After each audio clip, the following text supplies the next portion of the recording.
Boundaries are not walls, they are bridges. Bridges that connect us to a place of deep self-respect, understanding, and emotional strength. When we fail to set boundaries, we open ourselves up to the chaos of endless demands, criticisms, and expectations. It's like being adrift in a stormy sea with no compass, no anchor, and no direction. But when we begin to draw clear lines around our time, our energy, and our values, we don't isolate ourselves from others. Rather, we invite people into a space of clarity, mutual respect, and deep connection. The boundaries we set are not about keeping others out. They're about creating the space to nurture ourselves, to protect what is sacred to us, and to communicate that we are worthy of respect.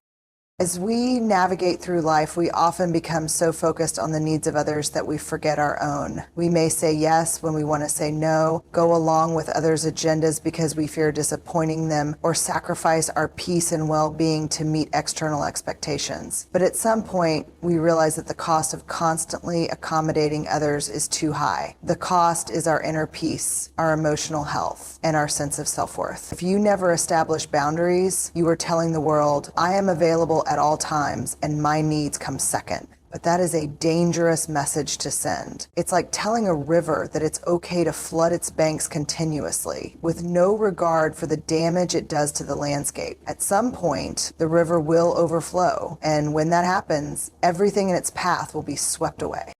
There's a profound truth in the idea that we teach others how to treat us by how we treat ourselves. If we continually allow others to cross our boundaries, whether it's through their words, their actions, or their expectations, what we're really saying is that we don't value our own well-being. And if we don't value ourselves, how can we expect others to? We are constantly negotiating with the world. But what is the foundation of our negotiation? Do we go into those negotiations with a sense of self-respect, or do we approach them from a place of fear and scarcity, constantly afraid of conflict or rejection?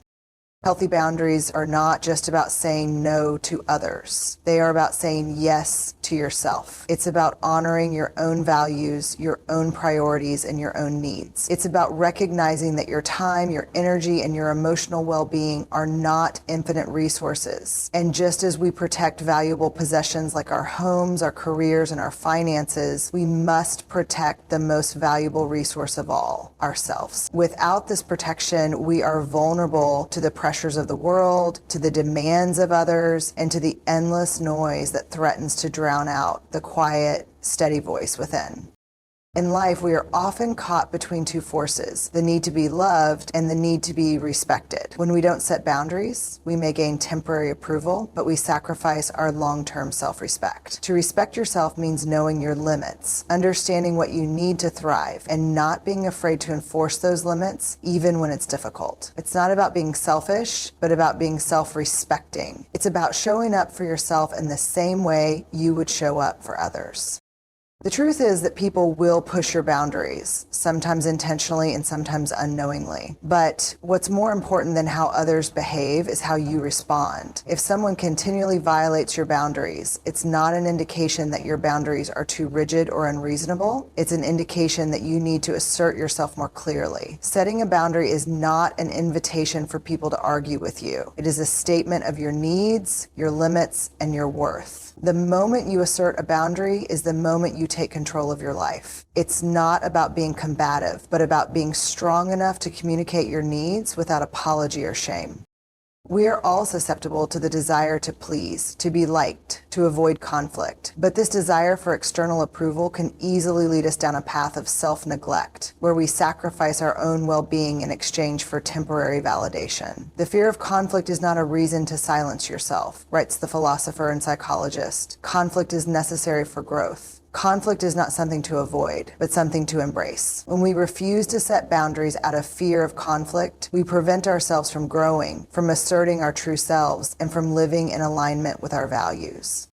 When you create boundaries, you take a stand for your personal growth. You begin to recognize that your time and energy are your most precious assets. You stop giving them away indiscriminately, and instead, you allocate them to the things that truly matter. You stop living in reaction to the demands of others and start living in accordance with your own purpose and vision. A well-established boundary is a symbol of your commitment to your own growth and well-being. There's a powerful notion that when we establish a boundary, we give others an opportunity to rise to the occasion. We give them the chance to meet us with respect, understanding, and empathy. If they don't, it's not a reflection of your boundaries, it's a reflection of their inability to respect them. This is a critical realization. You cannot control others, but you can control how you respond to them. If someone cannot respect your boundaries, it's a clear signal that your relationship with them needs to be redefined. Healthy relationships are built on mutual respect, not on constant compromise or fear.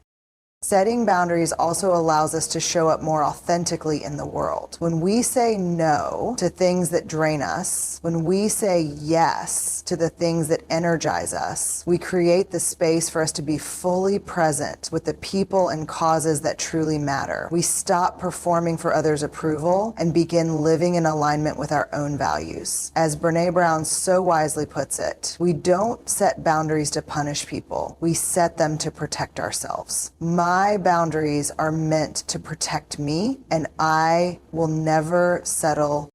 At the heart of boundaries is a profound understanding that we are worthy of respect, love, and care. It is an expression of self-love and self-worth. When we choose to protect our peace by setting boundaries, we are not doing it out of anger, bitterness, or resentment. We are doing it because we value ourselves too much to allow others to deplete or disrespect us. It's an act of liberation. By creating space between us and the things that drain us, we create the possibility for the things that nurture us to enter. This is the essence of peace, not in the absence of conflict, but in the presence of boundaries that protect our peace from the chaos of the world.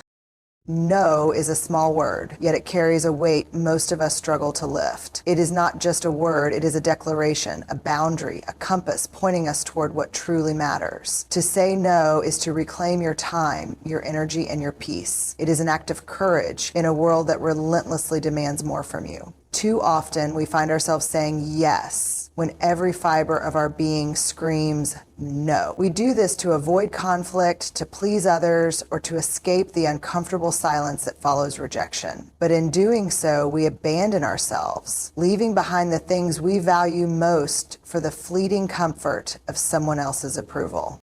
The power of no lies not in its simplicity, but in its profound ability to carve out space for the life you deserve. When you say no, you are not rejecting the person in front of you. You are choosing the person within you. You are saying, my time matters, my priorities matter, and my peace matters. This is not selfishness. It is self-respect. Without boundaries, life becomes a chaotic swirl of obligations and distractions, and your sense of purpose gets lost in the noise. You say yes to everything is to say no to yourself, and that is a betrayal far greater than disappointing anyone else. Many of us fear the consequences of saying no. We imagine the disapproval, the judgment, the hurt looks, or angry words. We tell ourselves stories about how fragile others are, as though their emotions are more important than our well-being. But the reality is this: people may not like your boundaries, but they will respect you for having them. And if they don't, then their respect was never truly yours to begin with. Saying no is a test of relationships. Those who truly care about you will understand, and those who don't will reveal themselves in their reaction. We are conditioned to believe that saying no closes doors, but the truth is that it opens the right ones. Every no creates space for a more meaningful yes. When you decline an invitation that doesn't align with your priorities, you are accepting an opportunity to rest, to reflect, or to work on something that truly matters. When you set a boundary at work and refuse to take on tasks that overwhelm you, you are creating room for excellence in the areas that count. Every time you say no, you are making a choice to live intentionally, to direct your energy toward what adds value to your life instead of what drains it. It's important to understand that no is not inherently negative. It is not an act of rejection, but an act of protection. It is the shield you raise to defend your time, your energy, and your sanity. Think of a sculptor chipping away at a block of marble. Every piece they remove brings them closer to revealing the masterpiece within. Your life is the same. Every no removes what doesn't belong, bringing you closer to the person you are meant to be. It is not the accumulation of commitments that defines you. It is the clarity of purpose that emerges when you let go of what no longer serves you. The challenge of saying no is not just external, it is internal. It requires confronting your own fears and insecurities. Why do you hesitate to say no? Is it because you fear being disliked? Is it because you equate your worth with how much you do for others? These are hard questions, but they must be asked. When you avoid saying no, you are not protecting relationships. You are protecting the illusion of harmony at the expense of your truth. And the longer you avoid the discomfort of setting boundaries, the more resentment you accumulate until one day it spills over in ways that harm both you and those you care about.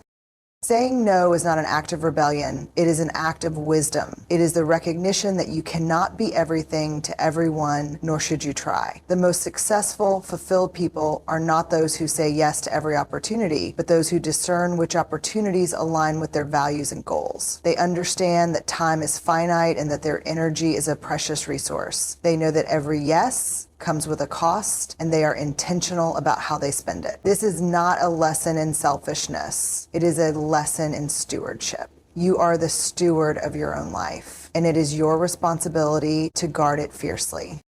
It is easy to underestimate the power of no because it is so often overshadowed by the allure of yes. Saying yes feels good in the moment. It earns us approval and avoids conflict. But saying yes when you mean no is a form of self-abandonment. It erodes your confidence, weakens your sense of self, and leaves you feeling exhausted and unfulfilled. To reclaim your peace, you must learn to tolerate the discomfort of saying no. You must be willing to endure the awkward pause, the disappointed glance, or the tension of a difficult conversation, because on the other side of that discomfort lies freedom.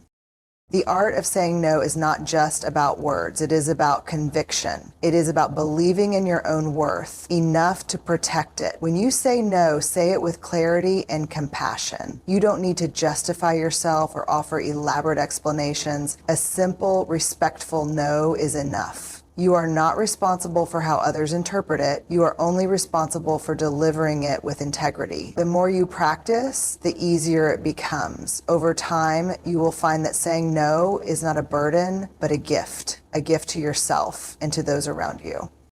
Your life is a reflection of your choices, and every choice begins with a yes or a no. If you want a life of purpose, you must learn to say no to distractions. If you want a life of peace, you must say no to chaos. If you want a life of meaning, you must say no to anything that does not align with your values. Saying no is not about shutting people out. It is about opening the door to the life you deserve. It is about reclaiming your power, protecting your peace, and living with intention. In the end, the power of no is not in the word itself, but in what it represents. It is a statement of your values, a declaration of your priorities, and an affirmation of your worth. It is a reminder that you are not a servant to the expectations of others, but the architect of your own life. When you say no with clarity and courage, you are not just protecting your time or energy, you are protecting your soul. And in that protection, you find the freedom to live fully, authentically, and unapologetically.